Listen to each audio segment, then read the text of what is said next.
Bonjour à tous, bienvenue dans cette nouvelle vidéo, j'espère que vous allez super bien. Comme vous voyez aujourd'hui, je suis en mode cool, maman qui reste à la maison. Et je me pose un petit peu pour vous expliquer comment a commencé l'histoire avec Valériane, comment on s'est rencontrés, est-ce que ça a été facile au début ou pas. Vraiment le tout début de notre histoire. Allez, c'est parti!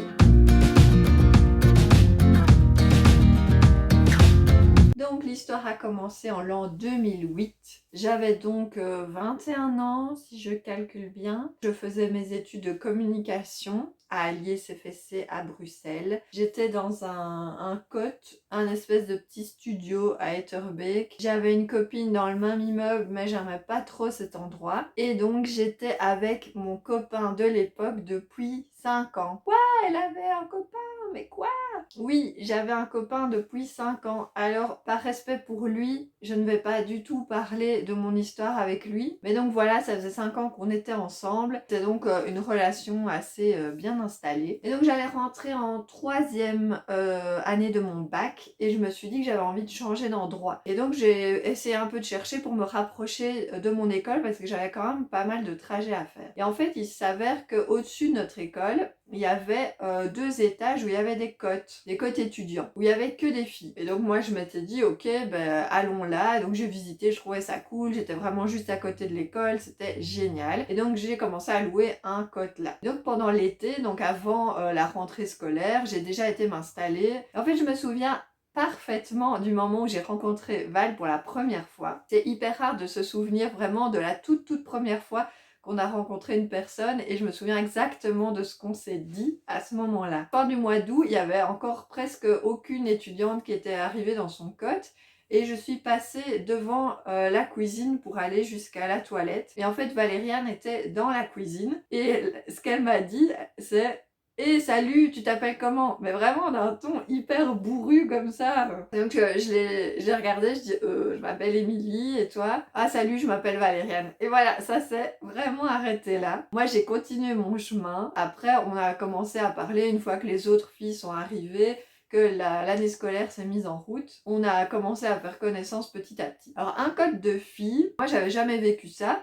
Et je trouvais ça trop bien d'être avec plein de copines. Et donc on passait souvent des soirées chez l'une, chez l'autre, à regarder des films ou à se faire des petites soirées bouffe. Voilà, c'était vraiment tranquille quoi. Et c'est vrai qu'avec Valériane, il y avait un espèce de feeling particulier directement. Mais voilà, moi je me posais pas plus de questions que ça. Je me suis dit, bah voilà, c'est une fille avec qui je m'entends très bien, c'est super chouette. Et voilà, ça s'arrêtait là. Et puis un jour, il y a une de nos cocoteuses qui est venue me parler, Karine, et qui m'a dit « Oh, tu sais que Valériane, il paraît qu'elle est bi. » Et moi, ma première réaction, ça a été de dire « Ah bon, elle est pas lesbienne ?»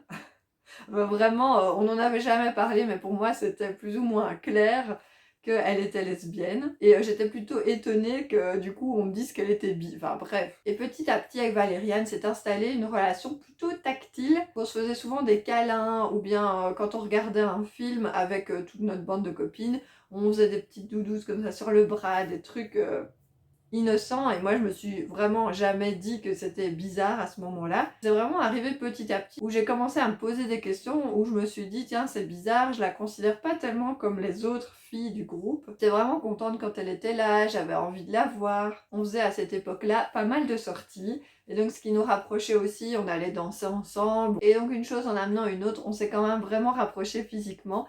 Et puis c'est à ce moment-là que je me suis dit « Ah, c'est bizarre d'avoir envie d'embrasser une de ses copines. » Donc il était hors de question que je fasse quoi que ce soit tant que j'étais encore avec mon ex-copain. Et donc je passe sur les détails par respect pour lui, mais donc je lui ai dit que c'était fini. Et donc à partir de ce moment-là, j'étais libre.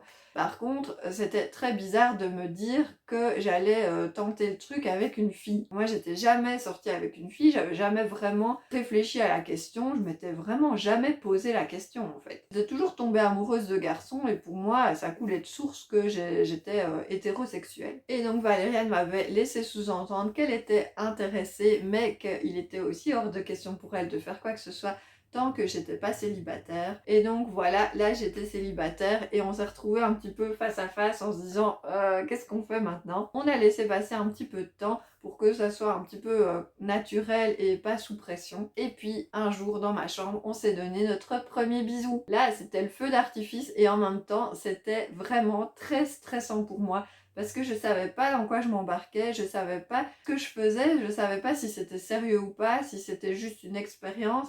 Et Valériane, elle avait très peur de ça. En fait, elle avait peur que je sois juste l'hétéro qui veut tester autre chose. J'ai rapidement senti que j'avais des sentiments profonds pour elle et que ça allait pas juste être une expérience de quelques heures ou quelques jours. Donc voilà, notre histoire, elle a commencé comme ça, au Côte 111. Il a commencé à y avoir des petits ragots dans le groupe de filles. Elle venait me dire oui, fais attention Émilie parce qu'il paraît que Valériane elle va draguer d'autres filles du Côte, rien à voir en fait. Voilà, elles essayaient de me mettre en garde, elles avaient l'impression que Valériane allait profiter un peu de moi, alors qu'en fait pas du tout. Alors, pendant tout ce temps-là, j'en ai pas parlé à ma famille parce que j'avais un peu l'image déjà de girouette. J'avais pas envie de faire un faux coming out en disant ben voilà je suis avec une fille et puis 3 semaines après leur dire ah ben non en fait c'était juste une expérience. J'ai laissé passer un petit peu de temps, mais j'en ai quand même parlé assez rapidement à mes sœurs. Elles n'ont pas forcément été hyper étonnées. À vrai dire, je me souviens plus vraiment de comment ça s'est passé quand je leur ai dit. Pour mes parents, ça a été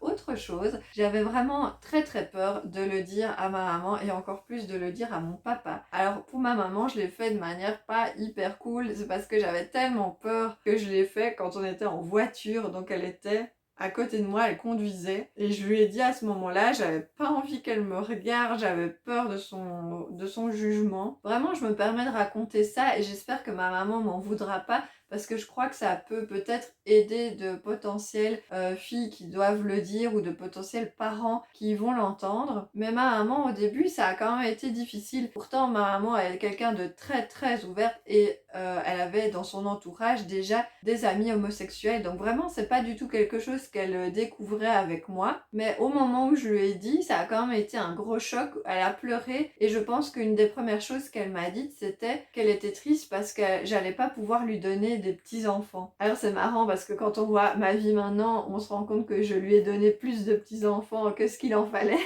Mais c'était une de ses craintes. J'ai peut-être pas dû avoir l'air assez sûre de moi quand je lui ai annoncé parce qu'elle m'a dit ben voilà on va peut-être te prendre un rendez-vous chez un psy pour que tu ailles en parler. Donc j'ai été en parler mais pour moi dans ma tête c'était plus ou moins déjà assez clair. Même si c'était très stressant et très flippant, je savais que j'avais envie d'être avec Valériane, que j'avais pas envie de refaire marche arrière à ce moment-là. Et pour mon papa, ça a été le dernier au courant parce que j'avais vraiment très peur de sa réaction. J'ai attendu je crois plus d'1 an avant de lui dire. En fait je lui ai dit juste avant que Valériane et moi on emménage ensemble dans notre premier appartement. Je me souviens très bien comment ça s'est passé. Je lui ai demandé de venir au Côte et en fait tous mes cartons étaient déjà prêts parce qu'on allait emménager quelques jours plus tard ensemble. Je lui ai dit de s'asseoir et puis je lui ai dit que j'allais déménager et que j'allais déménager avec une femme de qui j'étais amoureuse. Alors mon papa il m'a fait beaucoup rire parce que en fait il était en mode